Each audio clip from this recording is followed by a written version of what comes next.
വീടുകളിലേക്ക് വന്നിട്ടുള്ള വെള്ളം കയറിയിട്ടുള്ള എല്ലാ ആളുകളെയും മാറ്റി താമസിപ്പിക്കാൻ ആവശ്യമായിട്ടുള്ള നിലപാടെടുക്കുക എന്നുള്ള പറഞ്ഞത്.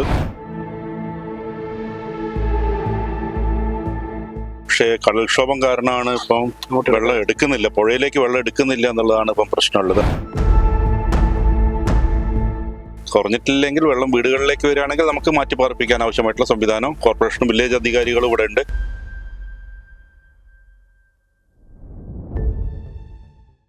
നമസ്കാരം. ഞാനിപ്പോൾ നിൽക്കുന്നത് കോഴിക്കോട് ജില്ലയിലാണ്. കോഴിക്കോട് നഗരത്തിലും ഇന്ന് രാവിലെ മുതൽ തന്നെ കനത്ത മഴയാണ് പെയ്യുന്നത്. ഇപ്പോഴാണ് മഴയ്ക്ക് നേരിയൊരു ശമനം കോഴിക്കോട് നഗരത്തിൽ ഉണ്ടായിരിക്കുന്നത്.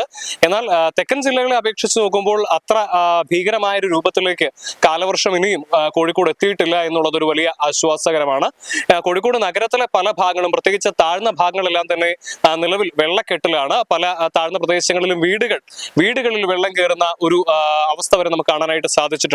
അതുപോലെ തന്നെ കോഴിക്കോട് ജില്ലയുടെ മലയോര മേഖലകൾ കഴിഞ്ഞ 2 വർഷം മുമ്പ് ചൂരൽമലയ്ക്കൊപ്പം തന്നെ ഉരുൾപൊട്ടലുണ്ടായ വിലങ്ങാട് പ്രദേശത്തെല്ലാം തന്നെ ഇപ്പോഴും കനത്ത മഴ തുടരുകയാണ്. അവിടങ്ങളിലെല്ലാം ഇപ്പോഴും ഉരുൾപൊട്ടൽ ഭീഷണി അവസാനിച്ചിട്ടില്ല എന്നുള്ളതാണ് മനസ്സിലാക്കാനായിട്ട് സാധിക്കുന്നത്. അതിനിടെ മലപ്പുറം ജില്ലയിൽ ദേശീയപാതയിലേക്ക് ഉരുൾപൊട്ടി വീണ് ഗതാഗതം സ്തംഭിച്ചിരുന്നു. അഗ്നിരക്ഷാസേനയും മറ്റും സ്ഥലത്തെത്തി അവിടെ മണ്ണ് നീക്കം ചെയ്തിട്ടുണ്ട് എന്നുള്ളതാണ്. എന്തിനേലും കനത്ത മഴയാണ് മലബാറിലും അനുഭവപ്പെട്ടുകൊണ്ടിരിക്കുന്നത്.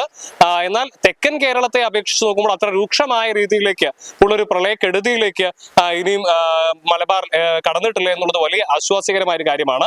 എന്ത് തന്നെയായാലും ഇപ്പോൾ മഴയ്ക്ക് നേരിയൊരു ശമനം കോഴിക്കോട് നഗരത്തിലുണ്ട്. മഴ ഇങ്ങനെ ഈ ഒരു രീതിയിൽ മഴ ഒന്ന് കുറഞ്ഞ് കിട്ടിക്കഴിഞ്ഞാൽ പ്രദേശങ്ങളിൽ നിന്ന് ഇപ്പോൾ വെള്ളം കയറിയിരിക്കുന്ന പ്രദേശങ്ങളെല്ലാം തന്നെ വെള്ളം ഒഴിഞ്ഞ് സമാധാനപൂർണ്ണമാകുമെന്നുള്ള പ്രതീക്ഷയിലാണ് നാട്ടുകാരെല്ലാവരും തന്നെ.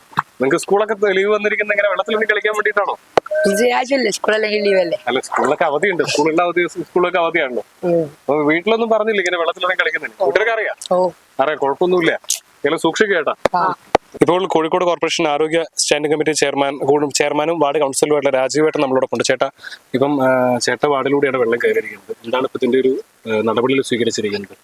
നടപടികൾ എന്നുള്ള നിലയിൽ കോർപ്പറേഷൻ വീടുകളിലേക്കുള്ള ആളുകൾക്ക് മാറേണ്ട ഈ വെള്ളം കയറിയതിന്റെ ഭാഗമായിക്കൊണ്ട് വീടുകളിലേക്ക് വന്നിട്ടുള്ള വെള്ളം കയറിയിട്ടുള്ള എല്ലാ ആളുകളെയും മാറ്റി താമസിപ്പിക്കാൻ ആവശ്യമായിട്ടുള്ള നിലപാടെടുക്കുക എന്നുള്ള പറഞ്ഞത്.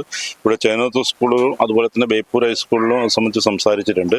അവിടെ ഒരു എക്സാം നടക്കുന്നുണ്ട്. അത് കഴിഞ്ഞ ഉടനെ തന്നെ അവിടേക്ക് വേണമെങ്കിൽ മാറേണ്ട ആളുകൾക്ക് മാറുന്നതിന് ആവശ്യമായിട്ടുള്ള സംവിധാനം ഉണ്ടാക്കുക എന്നുള്ള.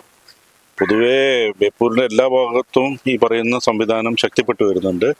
കടൽ കുറച്ച് ക്ഷോഭം കൂടുതലാണ്. ഇന്നലെ രാത്രി മുതൽ കുറച്ച് വെള്ളം ഈ നിലയിൽ നിൽക്കുന്നതിന് പകരം വെള്ളം ഒഴിഞ്ഞു പോകേണ്ട ഒരു നേരമായിരുന്നു ഇത്. പക്ഷേ കടൽക്ഷോഭം കാരണമാണ് ഇപ്പം വെള്ളം എടുക്കുന്നില്ല, പുഴയിലേക്ക് വെള്ളം എടുക്കുന്നില്ല എന്നുള്ളതാണ് ഇപ്പം പ്രശ്നമുള്ളത്. അല്ലെങ്കിൽ കുറവുണ്ട്. അപ്പം ഒരു 12 മണിയോടുകൂടി കുറഞ്ഞു കിട്ടും എന്നുള്ളതാണ് പ്രതീക്ഷിക്കുന്നത്. കുറഞ്ഞിട്ടില്ലെങ്കിൽ വെള്ളം വീടുകളിലേക്ക് വരികയാണെങ്കിൽ നമുക്ക് മാറ്റി പാർപ്പിക്കാൻ ആവശ്യമായിട്ടുള്ള സംവിധാനം കോർപ്പറേഷനും വില്ലേജ് അധികാരികളും ഇവിടെ ഉണ്ട്. കോർപ്പറേഷൻ അധികാരികൾ വന്നിട്ടുണ്ട്. എന്താ ആവശ്യമായിട്ടുള്ള കാര്യങ്ങൾ ചെയ്യും.